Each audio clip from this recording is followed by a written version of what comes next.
standard SST, the third lesson. Yes, I think you have completed your first and second lesson in your fair. I think you have gone through the question answers, learned them. Yes, I hope you have learned them. Now, third lesson, I have taught you half part. The second part I am going to teach you now. Yes, in the first part, we have learned that some Indian saints of South India. Yes, like Shishnal Sharif, Akama Devi, and the Andal. These were the South Indian saints. Now, let us talk about the North Indian saints of that period. That is between the 12th century to 15th century. Yes, in the 15th century, from 14th century, in the northern part, there were some saints like Kabir Das. Yes, I told you about Kabir Das. Yes, now let us talk about Guru Nanak. Guru Nanak is a founder of Sikh religion. Yes, he is a founder of Sikh religion. He was born in 1469 CE at Talwandi in Punjab. Now it is in Pakistan. The Mehed Kalu, the Kalu Chand and Tripta were their parents. He stressed on good views of Hindus and Muslim religions. He sang songs called Japji are in Guru Granth Sahib. So he found a new religion, that is the Sikh religion, and also he wrote a epic called the Guru Granth Sahib, and he sang some songs. They were called as Japji. Yes, here this person, he has found a new religion. Yes, it was not a Hindu religion and not a Muslim religion, but he took the good views from both the religions, and this Sikh religion was started. And here, but Sikh cult has given an importance for the japas and good deeds. He stressed on gender equality. Nanak has a great belief in existence of God. God is one and eternal, and he proclaimed that he said one can gain Guru through bhakti, and with bhakti one can attain mukti. Yes, we talk about this bhakti and mukti. So if you are dedicated to God, you will seek mukti.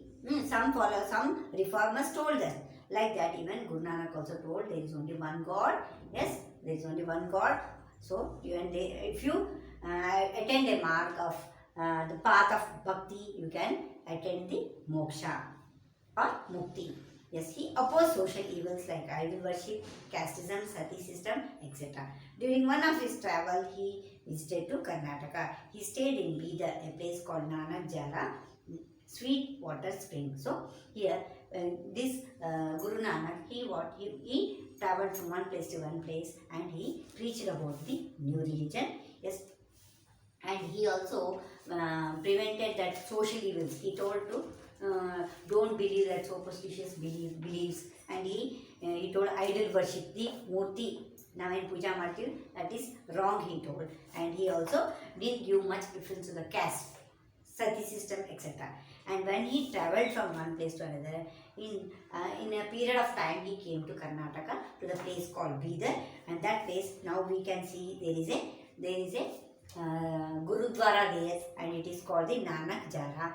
And there is also, nowadays you can see there is it is called a sweet water spring. There is a water spring there, which is water is sweet, and you can see some education institutions till today. There are very big institutions are there which are running on Guru Nanak's trust. Yes. Next comes the Tulsidas. After Guru Nanak, the Tulsidas. He also is from North India. The period was 1532 to 1623 CE. Tulsidas was first to support Bhakti Marga in North India. He was born in a Brahmin family. He contributed to Hindi literature. He wrote Ramcharitmanas. This is a great book in Hindi in the north. It is famous Tulsi Ramayan. Ram Bhakt Tulsidas. He showed devotion, pure life, love, affection, patience, generosity among the people. So Tulsidas was the first person in North India who had taken the people to the Bhakti Marg, and he belonged to a Brahmin family. He also did a good contribution in the Hindi literature, and he wrote Ramcharitmanas, that Ramayana which was in Sanskrit, he translated it into Hindi language, and he also wrote other books related to Ramayana, like Tulsi Ramayana, Ram Bhakta Tulsidas, and he showed devotion towards the pure life, pure life, love, affection, patience, generosity among the people. Means he brought harmony between people. This was about Tulsidas. Next comes the another saint. She is a Mirabai. She was Mirabai. Mirabai is renowned saint of India and is called as Radha of Kali Yuga. She was born in Rajput family in Rajasthan. She was Raja Ratan Singh's daughter. She married Prince Mewar. She loved philosophy from her childhood, so she spent her time in offering puja. Yes, I think now in this vacation you are seeing the our old epics Ramayana, Mahabharata, and also you are seeing Krishna. In Krishna, you are seeing his beloved. She is a beloved friend like Radha. Like Radha, she is the another you can say Radha. She is called the Radha of Kali Yuga. Who is that? Mirabai.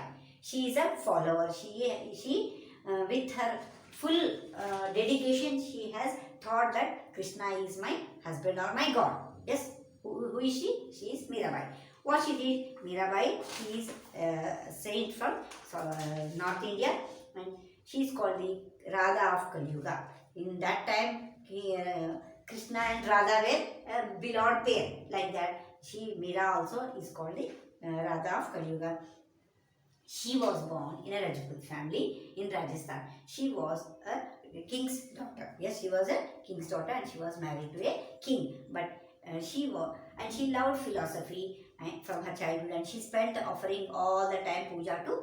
She was always doing prayer to Krishna. And even though she was married, she didn't stay back there. She didn't feel their privacy to offer puja to Krishna. So she didn't stay there in the palace. She came from the palace and she started wandering to place in search of Krishna. Her mother-in-law opposed her worshipping to Lord Krishna. Mirabai could not tolerate this and she left to the Vrindavan, where she went. In her palace, she was not allowed to do puja to Krishna. She was being tortured. Our mother-in-law, allow ಮಾಡ್ತಿದ್ದಿಲ್ಲ puja ಮಾಡಕ್ಕೆ. ಅದಕ್ಕೆ she left to that palace and she came to Vrindavan, the pilgrimage place of Sri Krishna. Her songs are full of devotion and love. Giridhara Gopala is her famous god. Okay, who was her famous god? Giridhara Gopala. She wrote so many songs there. She had remained eternal due to her thousands of bhajans. Now, till today also, she was in 14th century, 14th or 15th century. Yes, 14th to 15th century. But still now we can listen her bhajans. Yes, she is a purely dedicated towards Lord Krishna. Yes, next comes the Chaitanya. Yes, he also belongs to the northern Sufi saints. Northern saints. Here, Chaitanya was born in Nabadri Gama, Nadia in Bengal in 1485 CE. Jagannatha Mishra and Sridevi were his parents. Vishwabhara was his original name. Ishwapuri was his guru. Chaitanya left his family life and took sannyas at the age of 25. Here he also has sacrificed his life. He left his worldly life and he came back to the devotional life in the very early age of 25 years. ಭಾಳ ಸಣ್ಣ ಇದ್ದಾಗ ಅವ ಏನು ಮಾಡಿದ ಒಂದು worldly life ಬಿಟ್ಟು came to the devotional life. He rejected casteism. Bhakti is only the way to attain mukti. Yes, he also told that bhakti is the only way to attain mukti. Universal love is first step towards God. He said he travelled to pilgrimage places of India and spread the message of love. Here, these people, the reformers, the saints, what they did, they went from place to place and they preached about God and they preached about the unity of the society, and because we are worshipping so many gods, so they clarified that there is only one God. So love, brotherhood and generosity are the essence of his teaching. Today, Hare Krishna cult have been influenced by him. The Bengalis call him Chaitanya Mahaprabhu. He is a famous person from the Bengal. So the Bengalians, they call him as Mahaprabhu, and also treated him as a incarnation of Lord Krishna. Means he is another Rupa of Krishna. Chaitanya is another, it is another birth of Krishna. Influence of Bhakti cult. What are the, yes, now all the reformers, they came, they told, they spread about the God. Yes, now what is the result? What was the result of the, what was the impact of on the society? Okay, let us see this part of the lesson. The Bhakti saints created harmony between Hindus and Muslims. Bhakti saints wrote in simple common language. They enriched the language of the common people. So yes, these people, they wrote in a simple language. These all saints, they wrote in a simple language, and the main aim, the main motto was to remove casteism and to bring harmony between Hindus and Muslims. And they use a very simple and a common language, so that they can, their message should reach to the common people. Yes, heritage of Sufis. Now, like Kabir, Kanakadasa, Chaitanya and others brought a new awareness among Hindus, and Sufi saints brought awareness among the Muslims. So, Kabir Das, Kanakadasa, these people, they have brainwashed, they brought awareness in Hindus. Like that, Kabir Das and some other Sufi saints, they have changed the mentality of the people in Muslim religion. The word Sufi came from the word Saf, which means clean and clear. Sufi means what here?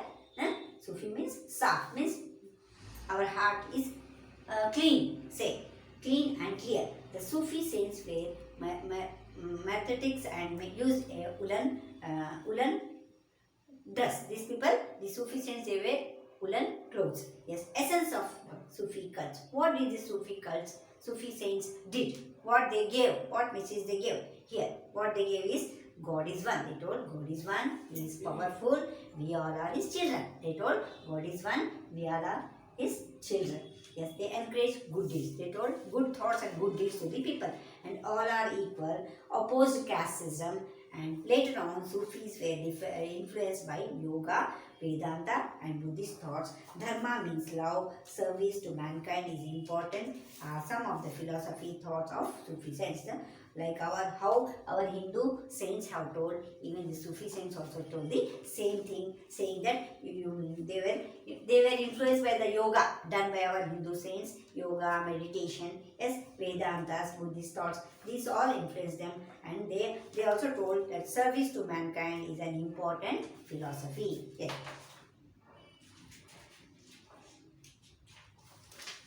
Next, Nizamuddin Ayullah. Who is he? He also is one Sufi saint. He is one of the main Sufi saints, lived in Delhi and lived a life of poverty. Masjid with the thatched roof was in the center of activity. He refused the villages gifted by sultans of Delhi. He preached to the devotion who visited him to practice good activities and kindness. This Nizamuddin, what he did, he didn't take any gifts from the sultans of that period. He made the thatched roof area, and he made it as a masjid, and he corrected people there, and he preached there. He preached to the devotees who visited to him to practice good qualities. He didn't tell anything, that religion, this religion, he didn't tell anything about religion, but only he told about the good deeds and good qualities and kindness. Yes, Khwaja Bande Namaz. This is another saint. Yes, Khwaja Bande Namaz is a famous Christy Sufi saint. He is called as a Christy Sufi saint. He is the disciple of Nasiruddin of Delhi. Bande Namaz means the protector of those who come to his shelter. What is the meaning of Bande Namaz? Yes, Bande Namaz means whoever come into his shelter, he will protect them. That is the meaning of Bande Namaz. His original name was Jesudar Raj, means long haired. What was his name? Jesudar Raj, means the long haired person. He knew Sanskrit, Arabic, Persia and Dhakhani language. So he knew the 4 languages and many other languages. He settled in Kalburgi. He was respected by the king of Firoz Shah. That time the king was Firoz Shah. He was respected by that king.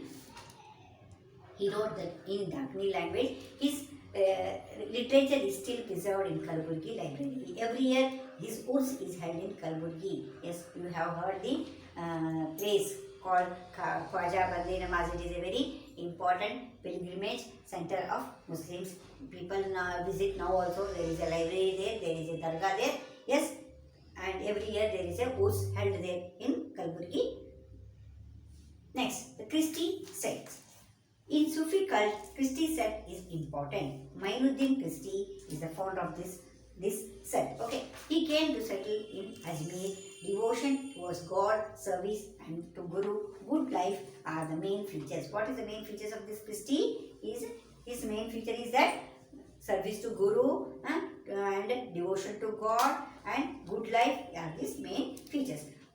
He had concern for harmony of Hindu and Muslims. He wrote Dhakni language. Salim Christ from the Fatehpur Sikh was famous among them. Who was famous among this Christ set? Salim Christ was famous from this set. And he also, there are some important places built by this Sufi saints. That is Salim Christ tomb in Agra. Lahore, today in Pakistan, we can see this. And Ajmer, we can see Khwaja Mainuddin Christ. Delhi, we can see the Nizamuddin Ullah. And Arcot, Tipu Mastar Ullah. Kalaburgi, we can see the Bande Namaz. These are the important places built by the Sufi saints. Yes, children. Now there is a chronology, which saint from which time to time he has spread and he lived here in this place. That is there in here chronology. Yes, you note down this chronology and also try to answer this, fill the blanks and the match the following, and try to answer the question answers also. Okay, children? Yes, I will meet you in the next class with the next lesson. Thank you, children.